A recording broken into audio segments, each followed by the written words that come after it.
ఖమ్మం జిల్లా తల్లాడ ఏన్కూరు మండలాల్లో గ్రామ పంచాయతీ ఎన్నికల సందర్భంగా 3వ విడత రెండో రోజు నామినేషన్లు ఉత్సాహంగా కొనసాగాయి.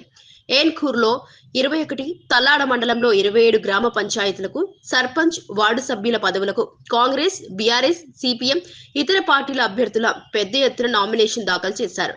రెడ్డిగూడెం గ్రామ పంచాయతీ సర్పంచ్ అభ్యర్థిగా మోదుగు తిరుమలరావు నామినేషన్ దాఖలు చేశారు.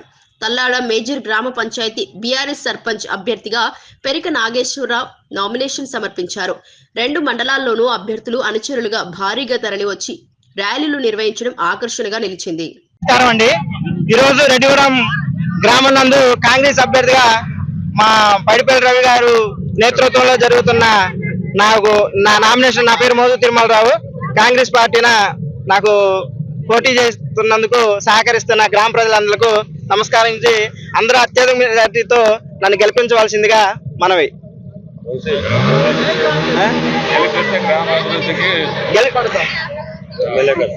గెలిపిస్తున్నందుకు ఎమ్మెల్యే గారి సహకారంతో, గ్రామ ప్రజల సహకారంతో గ్రామాన్ని అభివృద్ధి చేయడానికి ముందడుగుగా తోడ్పడుతున్నానని అందరికీ మనవి చేస్తూ ముగిస్తున్నాను. భాగంగా గ్రామ పంచాయతీ ఎలక్షన్లకి నామినేషన్ బయలుదేరిన సందర్భంగా మీ అందరికీ నమస్కారం తెలియజేస్తున్నాను. ఈ నెల 17 జరిగే గ్రామ పంచాయతీ ఎలక్షన్ లో కొడవరపేట గ్రామ పంచాయతీ ఎస్సీ రిజర్వేషన్ అయింది.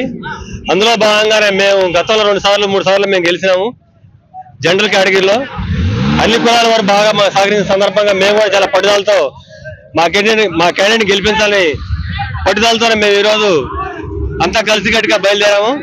ఈ శుభ సందర్భంలో మా కాంగ్రెస్ పార్టీ అయిన బీఆర్ఎస్ నుంచి మాజీ సర్పంచ్ వంశీ గారికి కూడా ప్రత్యేక ధన్యవాదాలు తెలియజేస్తున్నాను. తప్పనిసరిగా గ్రామాభివృద్ధికి పాటుపడే విధంగా ఈ గ్రామ పంచాయతీ ఎలక్షన్ గెలిచినట్టయితే కాదు, గెలుస్తున్నాము. తప్పనిసరిగా మేము గతంలో 15 సంవత్సరాలు మేము పరిపాలన చేసినాము. మధ్యలో ఒకసారి మిస్ అయిన సందర్భంగా కొట్టగా ఛాలెంజ్ గా తీసుకొని అన్ని వర్గాలను కలుపుకొని, అన్ని కులాలను కలుపుకొని రేవంత్ రెడ్డి గారి సమక్షంలో ఎమ్మెల్యే గారి సహకారంతో గ్రామాన్ని అభివృద్ధి చేస్తామని మీ అందరికీ తెలియజేస్తూ సెలవు తీసుకుంటున్నాను.